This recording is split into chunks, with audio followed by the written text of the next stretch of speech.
What has movement skill learning to do with that?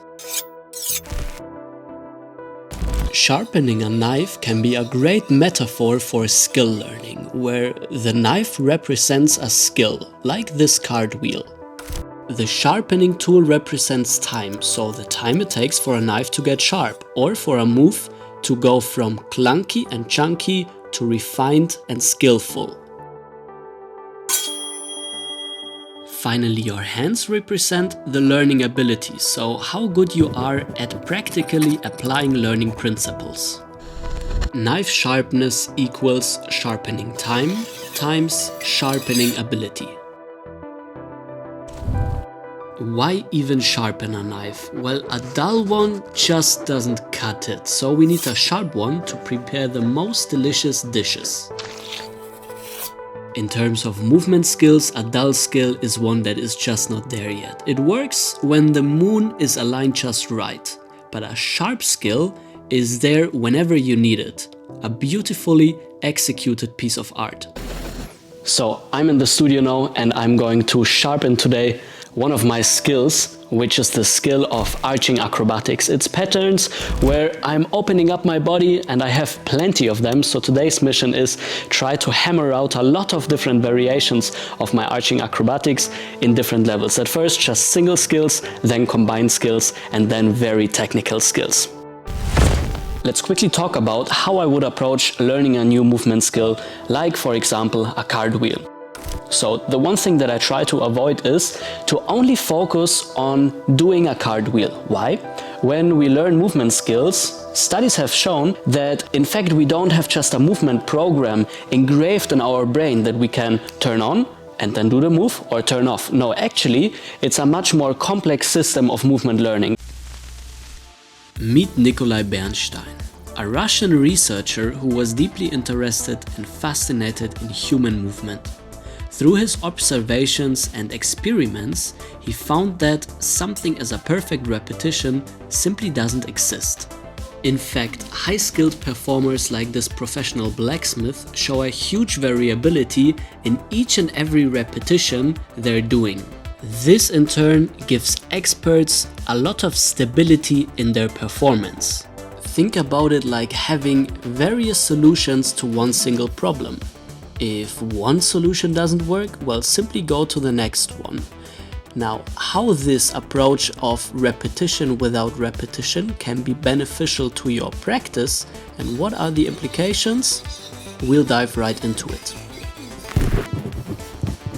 So what actually helps is doing plenty of variations of a movement skill, so your brain learns better how to approach this specific skill. That, for example, could be instead of just doing a cartwheel, also do low cartwheels, do fast cartwheels, one-arm cartwheels, so on and so forth. A thing that I personally call micro variations. You've probably heard it on this channel before. Importantly now with these micro variations is that the core of the variation needs to be very close to the actual skill that we want to learn. If I want to learn a cartwheel, I cannot just all of a sudden do a 360 jump into the air. So try to find variations that still have the same core of a given movement.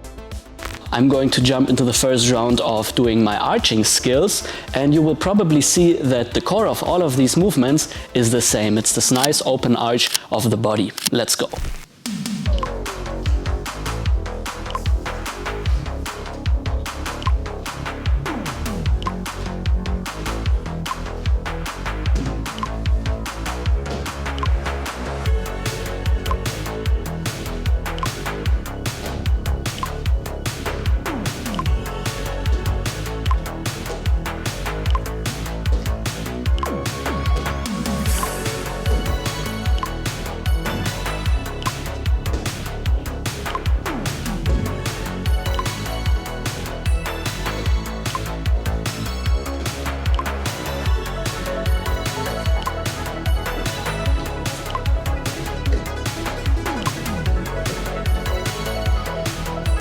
Sorry for interrupting, just a quick question. Do you want to experience more flow in your movement? Then I've got something for you. Enter the Flow is a completely free, yes you heard it, free online program for you, containing high quality video breakdowns, can simply check it out by clicking in the video description, typing in your mail address and opening up the mail.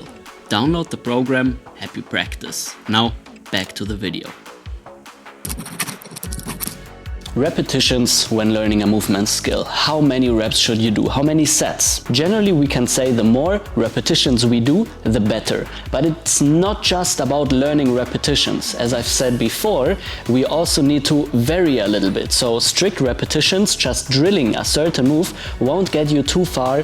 Also, doing too many repetitions in a single session is kind of like sharpening your knife, but never stopping, just keeping going until the blade becomes so thin that it becomes brittle and could break. Our bodies can break as well, so we definitely need to develop a feeling, how far can we push, how many repetitions can we do. I personally am a big believer in the skill of auto-regulation. That basically means developing a feeling, a sense for how much can you do, when is a good time to stop, and this only comes through practice.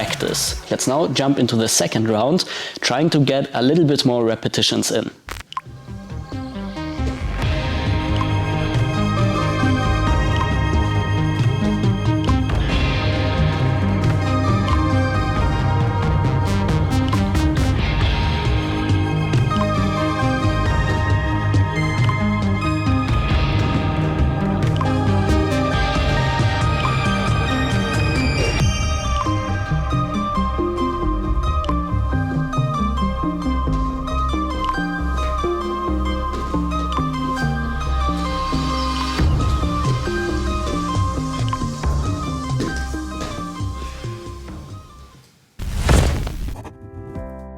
Lastly, when learning a movement skill, of course, we need to find a right variation, a right progression that is good for you. When you want to learn a backflip, let's say, of course, you cannot just try to do a backflip, but you need to find some sort of movement that is in between and is according to your skill level. So how do you know when you have picked a right progression for you? Number one, the success rate in your training is quite high.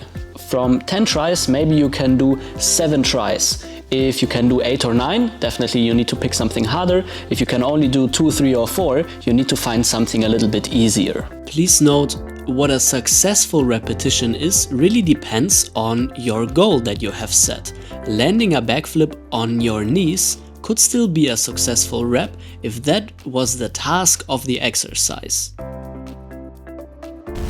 Another good indicator if you've picked the right progression is the level of fear or anxiety in your body. If you notice that your body is tensing up a lot and that you can't really extend your body and everything starts to get very uncoordinated, very stiff, then maybe you have too much fear when doing your movement. So maybe you need to dial it down a little bit until you can find once again this flow inside of your body. This is something I'm trying to search for. If I'm getting too stiff, I need to back up a little bit. Otherwise, movement learning is a little bit too tense.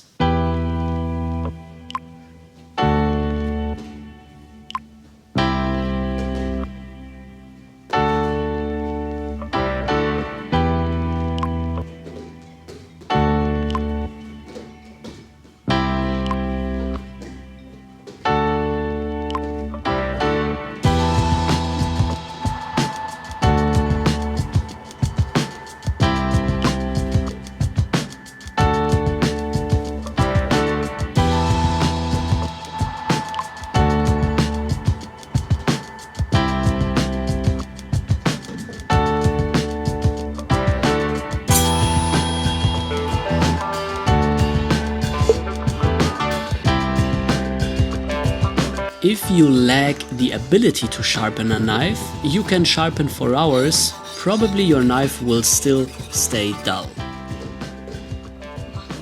If you love learning new movements and you want to become a better learner, check out this free ebook from my friend and colleague Aaron Martin. It is linked in the video description. This is it for this video. I truly hope that you have learned something new about skill learning, because ultimately one of my goals for all of my students and now also you, the audience on this channel, is to get better at learning, right? If we are good learners, we're good practitioners. And if we are good learners, we can enjoy life quite nicely. So I hope that now you understand how to sharpen your knife and why you should do it also. If you like this channel and everything that I share here, obviously let me know. Give this video a thumbs up. Let me know in the comment section, how did you like this one? Is there anything that you would like to see in this year on this channel? And also subscribe, hit the bell icon so you don't miss any of the videos. Be sure to check out all of my upcoming workshops to learn in person from me, and also my online programs, everything listed in the video description. As per usual, the code YouTube10 will give you 10% off any online program. And that's it for now. Happy practice, happy sharpening your knives. Talk soon. Ciao.